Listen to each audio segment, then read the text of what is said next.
He cancelado la nota.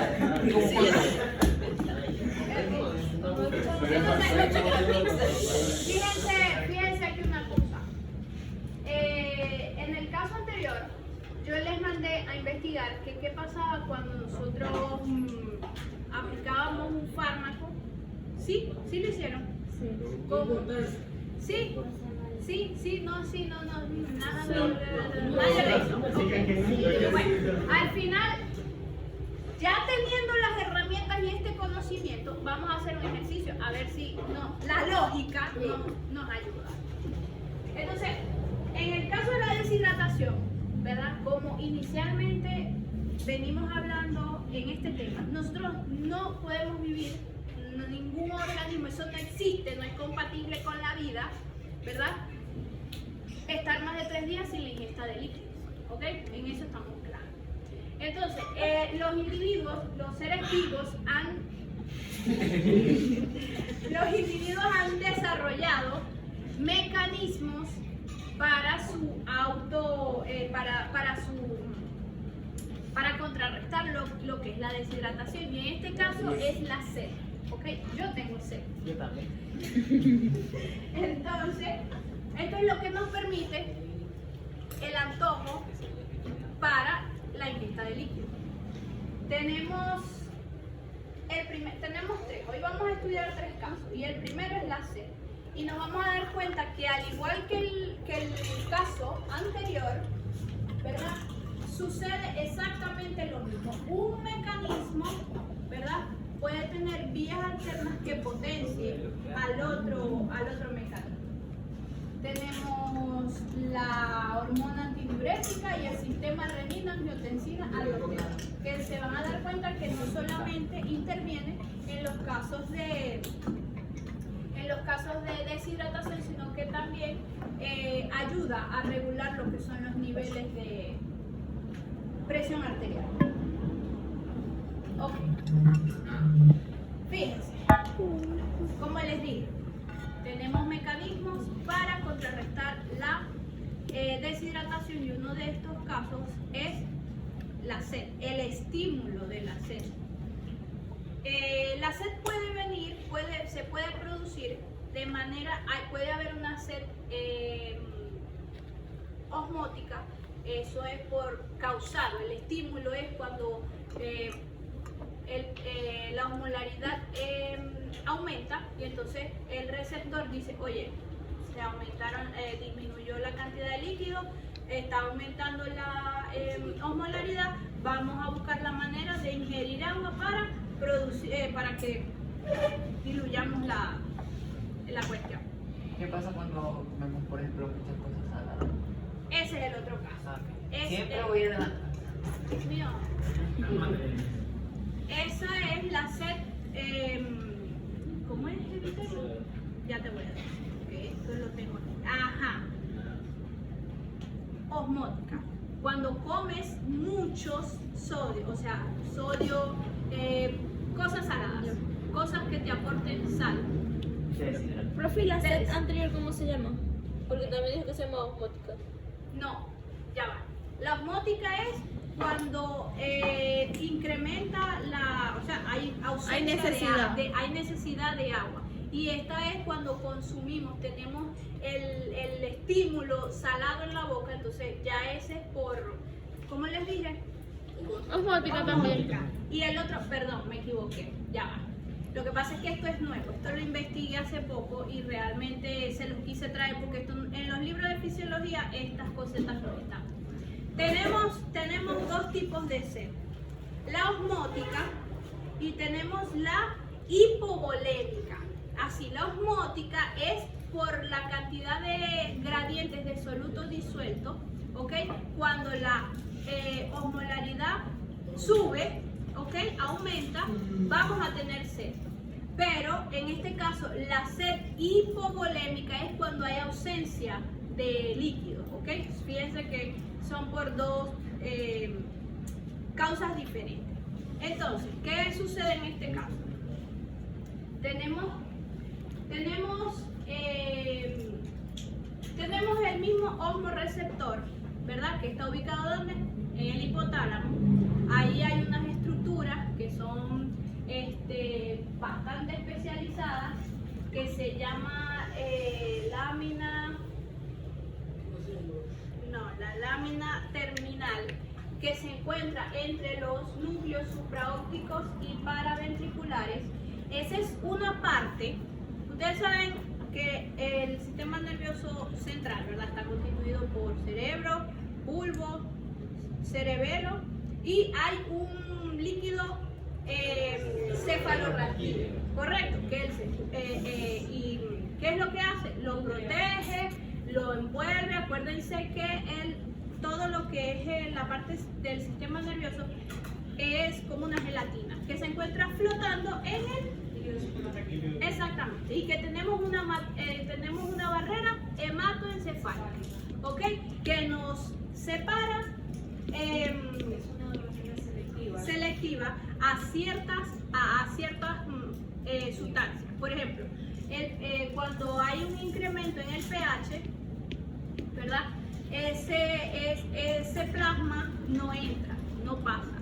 En estas estructuras que tenemos acá hay contacto con este plasma, y por eso es que llega este plasma con esta cantidad de estos niveles de osmolaridad, y es él el que le puede dar la información, ¿ok? Pasa hasta estas estructuras que forman un quiasma. Un quiasma es cuando dos estructuras se entrecruzan, exactamente, es un quiasma, entre los núcleos supraópticos y los paraventriculares. Ahí vamos a tener unas neuronas especializadas que van a producir, ¿ok?, la hormona, en este caso vamos a tener, ustedes están ahí, come que te come, tan terribles ustedes tres, se me separa ese grupito. Entonces, ¿qué es lo que va a pasar? Esto va a enviar una señal a nivel de la mucosa oral, ¿verdad? ¿Qué es lo que provoca la sed? A la parte de la mucosa oral y a la parte de la faringe, donde tenemos mucosa, donde hay receptores de sed, ¿ok? Y entonces ahí vamos a tener las ganas, se va a presentar el estímulo de la ingesta de agua, ¿ok? ¿Listo? Es sencillo, es muy, muy sencillo. ¿Qué lo causa? El incremento de la osmolaridad, ¿ok? O cuando hay una disminución de la volemia, una hipovolemia. Recordemos que, como les mencioné, hay dos tipos de sed, la osmótica y la de hipovolemia. Cuando se presentan estos dos casos, vamos a tener un estímulo presente. ¿Dónde tenemos el osmorreceptor? En el hipotálamo. Este envía una señal hasta las mucosas orales, a la faringe, y ¿qué es lo que te va a provocar? La sed, ¿ok? Así de sencillo. Ahora bien, ya vamos a ver. Profe, ¿y por qué cuando hay personas? No, yo no, hay personas. Conozco casos. No, que si no beben agua fría, no se les pasa la sed. No, eso Por maña. exactamente. Profe, ¿quiere agua? Yo tengo una amiga que le gusta el agua caliente. A mí me gusta el agua. Ni siquiera es que temperatura ambiente. Son los receptores que se la- Ok, seguimos entonces. se la pagan. Estamos bien decididos. Bueno, ahora tenemos el siguiente caso. Fíjense que estamos hablando, ahora vamos a hablar de hormonas. Vamos a trabajar con el sistema endocrino, ¿ok? Vamos a comenzar a hablar de esta hormona que se llama antidiurética o antidiuretic hormone o vasopresina, ¿ok? La vasopresina. Se origina en el hipotálamo. Fíjense que va a estar estrecha e íntimamente relacionada con el estímulo de la sed, ya que el osmorreceptor se encuentra de igual manera en el hipotálamo, envía la misma información de la sed, ¿ok? Fíjense que es la misma ruta, solo que con estrategias diferentes. Entonces, en estos núcleos supraóptico y paraventricular, ¿verdad?, ahí se produce se produce el estímulo. Entonces, ¿qué es lo que pasa? Que va a actuar a nivel de túbulo distal y túbulo contorneado. Si en el caso opuesto, en los individuos sobrehidratados, actuaba a nivel de riñón para incrementar la filtración, ¿cómo va a ser la filtración en este caso? Va a disminuir porque estamos deshidratados, no queremos perder más líquidos, ¿ok? Entonces, ¿qué es lo que vamos a buscar acá? Aquí lo que vamos a buscar, el estímulo, ¿verdad? Que va a producir la vasopresina, el efecto que va a tener la vasopresina es que se activen los poros que reabsorben el agua, ¿ok? Las acuaporinas a nivel del túbulo distal y del túbulo colector. Es decir, que mientras va pasando de un estado de filtración a otro, yo voy a continuar filtrando agua, ¿ok? Fíjense que realmente son mecanismos muy sencillos, ¿ok? Entonces, ¿qué es lo que les vamos a preguntar? ¿Qué les voy a preguntar en el examen? Esto, como estamos organizando, estamos llevando la información en orden. Sí, sí, receptor, efecto, donde se produce, qué hace, cuál es la causa, cuál es el efecto, ¿ok? ¿Listo? ¿Estamos claros con eso? Ok. Fíjense. Ajá, este es un esquemita. Fíjense que no es una imagen fisiológica, es más bien un esquema. ¿Ok? Por eso les pregunté que si ya tenían conocimiento. Entonces, fíjense, aquí tenemos la arteria aferente. Aferente es que trae, que entra, ¿ok? Entra un flujo A. Exactamente. Y la eferente es que lo lleva. Asimismo, en este caso, en el caso de los vasos sanguíneos, en el caso de las vías de transmisión impulso nervioso, las vías aferentes van a llevar y las vías eferentes van a traer. O sea, en eso va a ser la relación de función, va a ser la misma. Tenemos el glomérulo, ¿verdad? El túbulo, esto es para que sepan y ubiquen en dónde es que estos mecanismos actúan. Fíjense que aquí tenemos el túbulo contorneado proximal, asa de Handler, tenemos el túbulo contorneado distal y el túbulo colector. Esto es un flujo, ¿ok? Fíjense, en la parte de abajo, este grafiquito, yo se los recomiendo que no lo borren porque está bueno, tiene bastante información. Abajo, fíjense lo que dice. Las porciones de las estructuras, a lo que es permeable. Fíjense, permeable al agua, porción impermeable al agua. Ajá, y si es impermeable al agua, ¿es impermeable a qué? Al sodio. Y en la siguiente porción, que es en el túbulo contorneado distal y en el colector, al agua, que es donde actúa la vasopresina. Me gusta ese grupo allá atrás, está prestando atención. Entonces, básicamente, para que tengan una idea de... a mí me gustó, es como estamos esquematizados. No está adaptado pero sí está chévere. Ajá, aquí tienen un flujograma. Esto es un flujograma, ¿ves? Así pueden trabajar lo que son los mecanismos. Esta sí es una imagen fidedigna, misma proporción, es lo mismo. Fíjense que acá les coloqué la estructura de una acuaporina. Fíjense, esta es la membrana, ¿verdad? Es un poro. Fíjense que no es una proteína transmembranal que tiene un extremo extracelular e intracelular. Es un poro inmerso dentro de la membrana. No hay más nada. ¿Por qué? Porque no necesita tener un dominio extra ni un dominio intra, porque única y exclusivamente para el paso del agua. Y como el agua es una molécula pequeña, ella va a tener la habilidad de atravesar el poro, siempre y cuando el poro esté abierto. ¿Ok? Entonces, estas acuaporinas permiten el paso en el ultrafiltrado para que nuevamente sea reabsorbida y no eliminada, sea nuevamente incluida dentro del plasma. Entonces, fíjense, aquí tenemos el flujo que ocasiona, ¿cuál es el estímulo? El déficit de agua, el incremento de la osmolaridad. ¿Ok?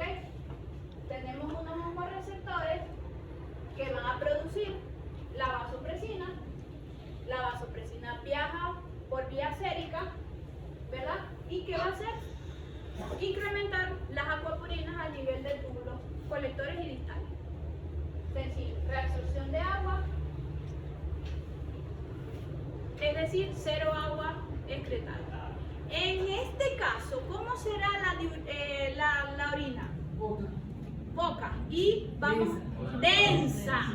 Va a ser densa. ¿Por qué? Porque no la estoy diluyendo con agua, sino que están saliendo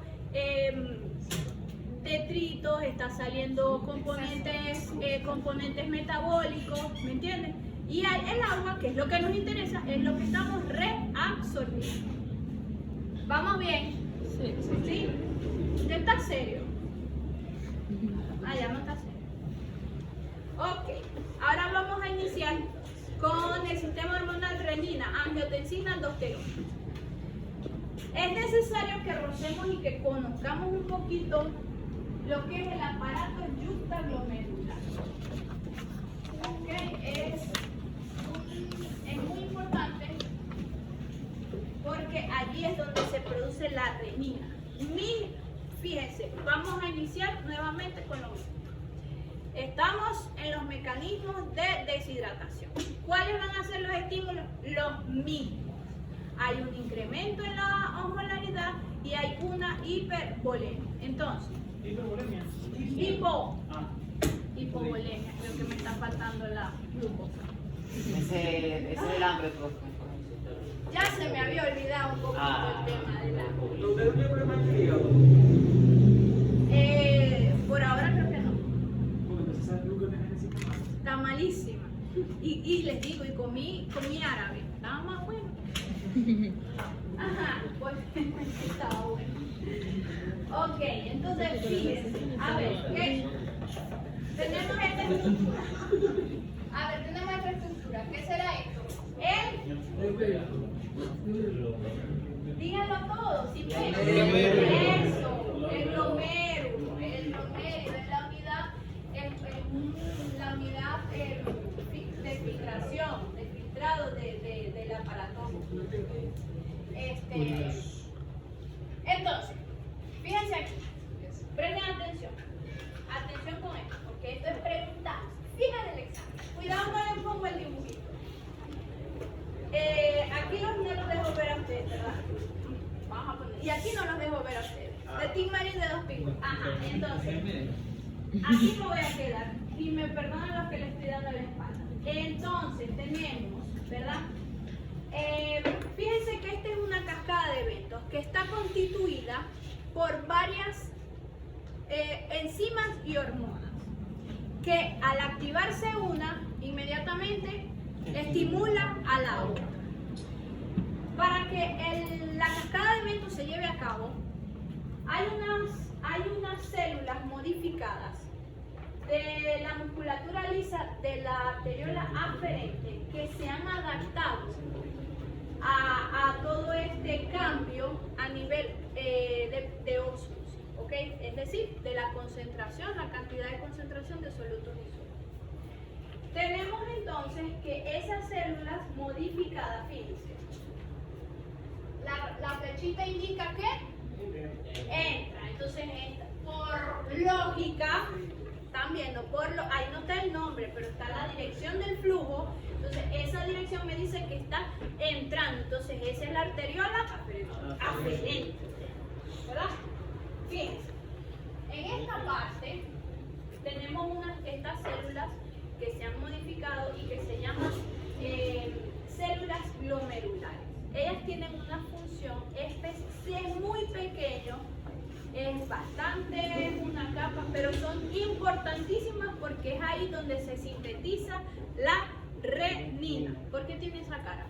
Ah, porque ahí dice célula yucta. Glomerular, porque estamos hablando del aparato yuctaglomerular.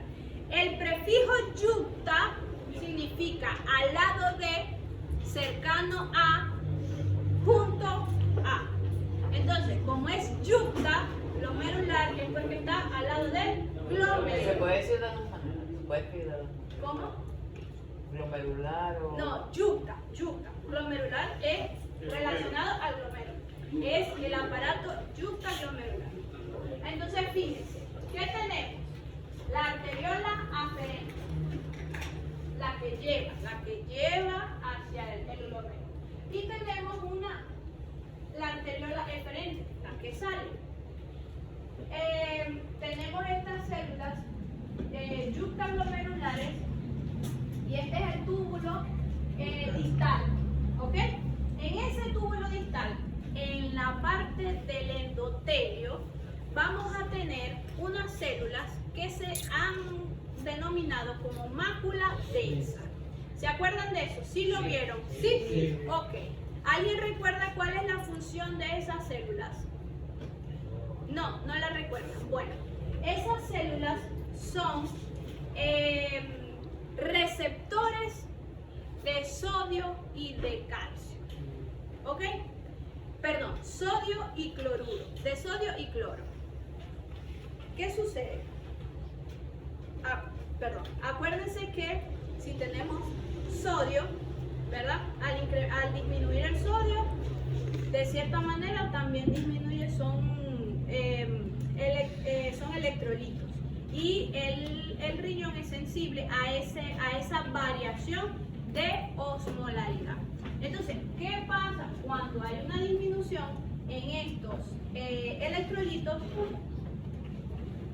Estas células, denominadas como mácula densa, le van a enviar una señal a las células yuctaglomerulares para decirle: produce renina. Fíjense, cuando se le pregunte, mencione los elementos del aparato yuctaglomerular, el glomérulo, no, está constituido, fíjense, es con un combo de estructuras eferentes, mácula densa y las células yuctaglomerulares. Exactamente. Fíjense que trabajan en equipo, ¿ok? Eso se llama un trabajo coordinado. Ellas trabajan de manera coordinada para producir la renina. Entonces, una vez que ya tenemos que se ha producido la renina, vamos a ver en la siguiente. Ajá, aquí está. Fíjense, este gráfico está también bastante resumido. Entonces, fíjense, se inicia disminución de lo que es el volumen a nivel aferente. ¿Por qué? Porque hay una vasoconstricción producto de que tenemos poca cantidad de plasma de sangre circulante. Cuando hay una disminución en el sodio, acuérdense que la mácula densa es un sensor para sodio y aumenta el potasio.